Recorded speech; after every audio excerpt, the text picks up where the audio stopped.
There are dozens of shows out there about artificial intelligence. So, what makes this show different and why did I create it? It's story time today on AI for Everyone. Hello and welcome to AI for Everyone. I am Joel Comm. This is the show that makes artificial intelligence easy, fun, and actually useful. If you're new here, please hit the subscribe button and make sure that you like this video. That tells others that it's worth watching for them as well, and I appreciate it. Also, did you pick up my two free guides yet? Grab them now, aishow.io/free, because they're free. So, this is a little more unplugged episode today because I want to tell you why I started this show.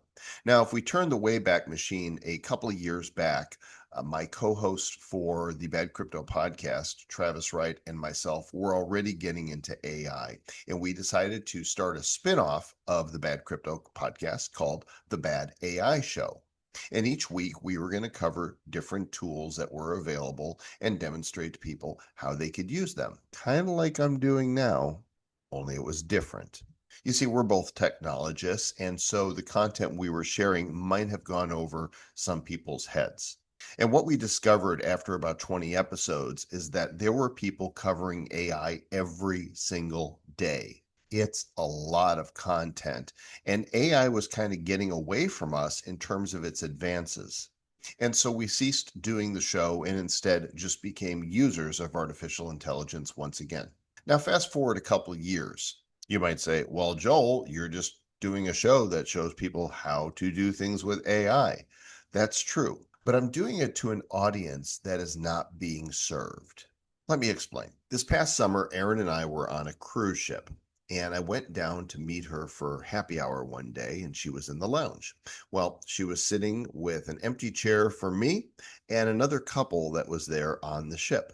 The man was a geologist, and it turned out he was there as an enrichment speaker for the cruise. Enrichment speakers are often brought on to share with cruise guests about location based information. In this case, he was going to be sharing about the geology of Canada at some ports that we were going to.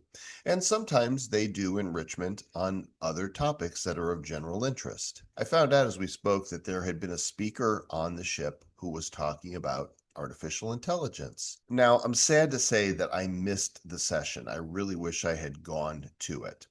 But the demographic on this boat was a median age of 71 years old. And for some reason, the feedback from the AI talk from this particular speaker was very negative. I wondered why that could be, and I could only come to one of three conclusions. One, he just wasn't a very good speaker and didn't engage with the audience. However, I think it's more likely that it was either two, he was technologically speaking over people's heads, giving them concepts that were so new and overwhelming that they didn't know how to assimilate it, or three, he scared them with all the talks of futuristic, the robots are taking over, AI is going to destroy humanity. Whatever the case was, the talk didn't go over well. I turned to Aaron and I said, you know, I've made an entire career out of making seemingly complex subject matter easy for people to understand. I mean, this is what I do in my books, in my talks, in my podcasts, in my videos. I've always tried to bring it down to the lowest common denominator so that people who are overwhelmed with technology would be just whelmed, not over, not under, just the appropriate amount of whelm. And so I immediately began thinking that the audience most in need for AI guidance in leadership is the 55 plus audience.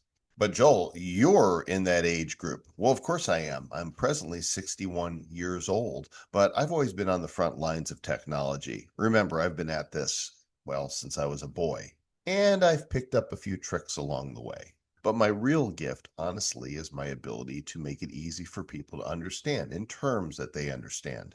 If you're over 55 years old, all of this is happening very quickly, and it can be a little intimidating. Depending who you listen to, it can also be frightening. So my goal as always is to demystify it and bring it to a level that you can apply AI to your life in a useful way. What does the future of AI look like? Well, we know that it's here to stay. And so putting our heads in the sand and ignoring it is not going to help. We need to be informed about where things are moving. But most importantly, I want people to know how they can use AI to enrich their lives today. Ultimately, AI is going to be used for good and also for evil. Remember, technologies are amoral. They are neither good nor evil. What determines the morality is the heart of the people that are using it. So I want to encourage people to use AI for good and to help benefit their lives today. And I'm really interested in speaking to the people who are interested in having that view towards technology. If that's you, congratulations, you found the right place. Please do make sure you hit that subscribe button and maybe even ring the notification bell. That way you get notified when a new video comes up. I've got a lot that I want to say and share with you in upcoming episodes. And if you like what you're seeing, YouTube's about to suggest a video to you that they think you're going to like right here. So thanks again for watching. Remember, AI is for everyone, including you. Beep boop.